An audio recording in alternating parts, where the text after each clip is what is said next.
ഇപ്പോൾ കല്യാണം കഴിഞ്ഞ് വന്നിട്ട് നാട്ടിൽ വന്നിട്ട് 1-2 ഇൻ്റർവ്യൂസ് ഒക്കെ കൊടുത്തിട്ടുണ്ട്.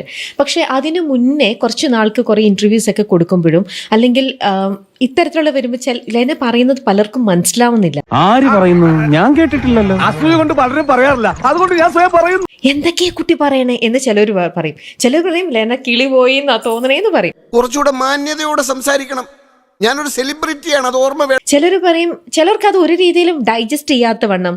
ഇങ്ങനെയൊക്കെ പലർക്കും പലരുടേതായിട്ടുള്ള അവരുടെ വേർഷൻസ് പലതും ആയിരിക്കാം. ഇത്തരത്തിലുള്ള കമന്റ്സ് തീർച്ചയായിട്ടും ലെനയും കേട്ടിട്ടുണ്ടാവും അല്ലേ? ഇതൊക്കെ കേട്ടത് എവിടെയാ ഒന്ന് പറയൂ? Social media. സ്വാഭാവികം. Social media. ആരൊക്കെയാണ് സോഷ്യൽ മീഡിയയിൽ യൂസ്വലി പോസ്റ്റ് ചെയ്യുന്നത്? Scientist, authors, doctors, lawyers, famous artist, professors, അവരൊക്കെയാണോ? അല്ല.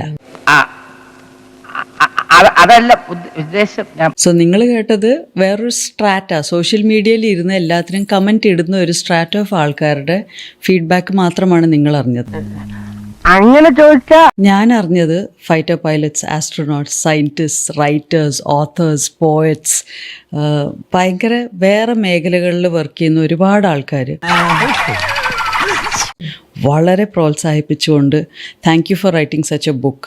ഈ ബുക്ക് വായിച്ചിട്ട് ഇൻ്റർവ്യൂസ് കണ്ടിട്ട് അവരുടെ ലൈഫ് മാറി എന്ന് പറഞ്ഞിട്ട് thank you so much. It brought so much clarity to my life. എനിക്കൊരുപാട് സാന്ത്വനം കിട്ടി, എനിക്കൊരുപാട് എൻ്റെ ലൈഫിലേക്ക് ഒരു മാർഗനിർദ്ദേശം കിട്ടി. കുറേ ആൾക്കാർക്ക് സ്പിരിച്വലി അവരുടെ സ്പിരിച്വൽ സെർച്ച് കണ്ടിന്യൂ ചെയ്യാനുള്ള ധൈര്യം കിട്ടി.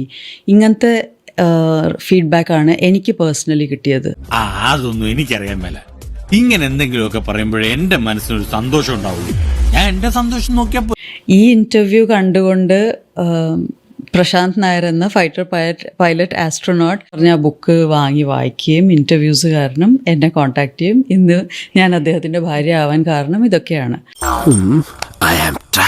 അപ്പോൾ നമ്മളെപ്പോഴും നോക്കേണ്ടത് where are we getting our feedback from.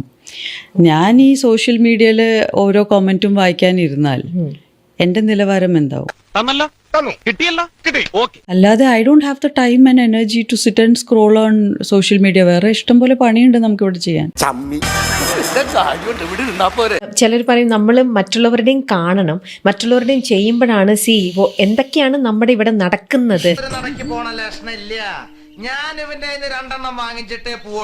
അതൊക്കെ അറിയാനായിട്ട് യു ഷുഡ് നോ, അല്ലെങ്കിൽ നമ്മൾ അതിൽ ടൈം സ്പെൻഡ് ചെയ്യണം എന്ന് പറയുന്ന again it all depends person to person. ഈ പറയുന്ന ആൾക്കാർ എന്താ ചെയ്യുന്ന ലൈഫ്? എൻ്റെ ജോലി ഫാഷനല്ല, എൻ്റെ ജോലി ആ നല്ല ഫാഷനബിൾ ആയിട്ടുള്ള ഔട്ട്ഫിറ്റ്സ് ചെയ്യുന്നവരായിട്ട് കൊളാബ് ചോദിക്കുന്നതാണ്, അല്ലെങ്കിൽ അവരോട് കോസ്റ്റ്യൂംസ് സ്പോൺസർ ചെയ്യാൻ പറയലാണ്. ഞാൻ ഫാഷൻ ഫോളോ ചെയ്യേണ്ട ആവശ്യമില്ല. നമുക്ക് എല്ലാവർക്കും എല്ലാം ചെയ്യാൻ പറ്റില്ലല്ലോ. ഓരോരുത്തരും അവരവരുടെ മേഖലയിൽ ചെയ്യുന്നു. പക്ഷെ നമ്മൾ എന്ത് ചെയ്യും? വളരെ ബ്രോഡ് സ്പെക്ട്രം ആയിട്ട് എല്ലാവരോടും നമ്മൾ ചെയ്യുന്ന എല്ലാവരും അതുപോലെ ചെയ്യണമെന്ന് പറഞ്ഞ് അഡ്വൈസ് ചെയ്യും. ട്രൂ, എനിക്കിതാണ് ശരി.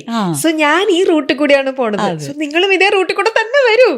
അത് പറഞ്ഞിട്ട് കാര്യമില്ലല്ലോ, നമ്മളെല്ലാവരും അതേ മേഖലയിലല്ലല്ലോ. എല്ലാരും വിളിച്ചു.